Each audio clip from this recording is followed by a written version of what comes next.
intentions, and thank you so much for catching this week's video. And today we're going to speak mental health. I specifically chose this topic because of an event I'll be speaking at, and the big question was, how do I live with a partner who has a mental health condition? There's been a lot of awareness been done currently on radio, on TV about mental health, different types of mental health conditions. We've had some stories in the media about very significant role players who have committed suicide because of depression. And this has brought about a very big awareness on what is it that I can do if I am living with a person who's got a mental health condition. And this is what today's video is about. It's very important that as individuals we are empowered when we are living with people who've got a mental health condition. So firstly, I want to speak about what mental wellness is. Okay, so mental wellness is, it's a state of being when a person is aware of their abilities and their capabilities. They are able to use those to contribute into the society, to be productive in their work, and also to feel of worth. Okay, they're able to also cope with the demands of normal stress life. So mental wellness does not mean that there is an absence of problems. No. However, it does mean that your own resilience levels, your own ability to deal with those problems is at a good level, and therefore you can be functional. So now, what is mental illness? So illness is the absence of wellness. We need to understand first that mental illness has many contributing factors. It's dependent on our emotional, our social, our mental state. So mental illnesses affect behavioral patterns, emotions, actions, and thoughts. There is a broad range of mental illnesses, ranging from mild depression to major depression, disorders, anxieties, substance abuse issues. So if I had to just spend time going piece by piece and stating all the mental health conditions that there are, I'll spend a very long time. Okay. However, the important thing to know is that these mental health conditions are evident in the behavior of a person. They are evident in their physical functioning, in their thoughts, and in their emotions. So now, you're married to someone who has got a mental health condition, or you have a child, or a parent, or you have a friend who's got a mental health condition. I'm going to focus specifically on the spouse today, because that is the bigger question. But you can apply these tools to any relationship. Okay, so the first thing about a mental health condition and living with someone who's got a mental health condition is that you first need to educate yourself. Okay, how do you educate yourself?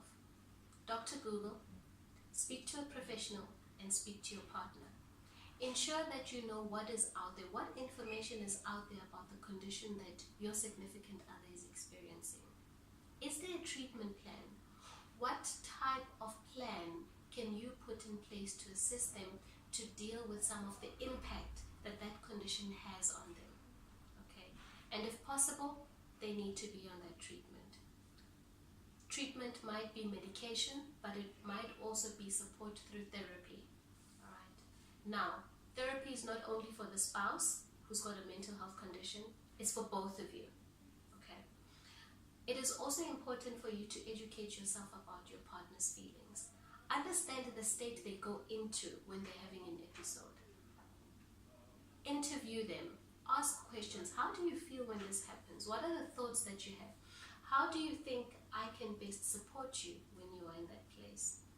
The second thing is, okay, I'm just reading my notes and they're so far right now. Second thing is, decide on the plan. Okay, decide on the plan that is going to work for you and stick to it. If you need to change it along the way, chat about it, communicate, find a better plan. But if you don't have a plan, it's going to throw you into a panic every time something happens. The third thing is, understand that sometimes you are part of the problem. A person with a mental health condition does not see life, does not see things the same way a person who doesn't.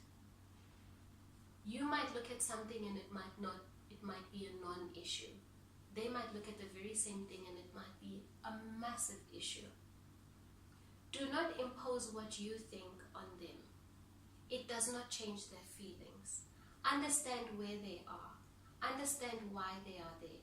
Respect that. And find out how you can assist, how you can make it better. Okay. The fourth point is, do not guilt trip your partner.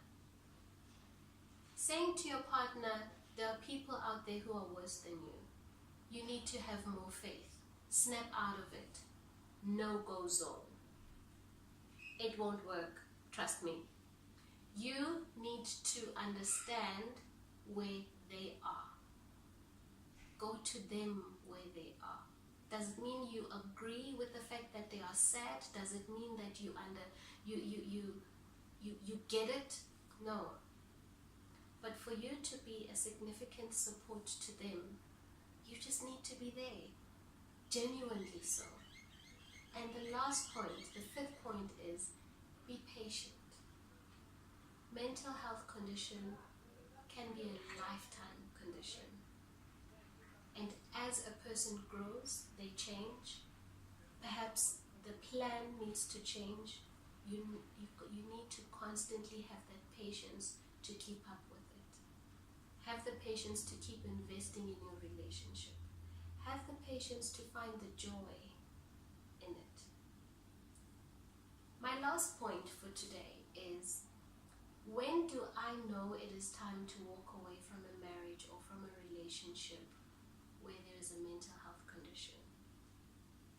Now, if it is a marriage or a relationship, then you can walk away. It's totally different if it is a child or a parent, because there's no dustbin in our society for that.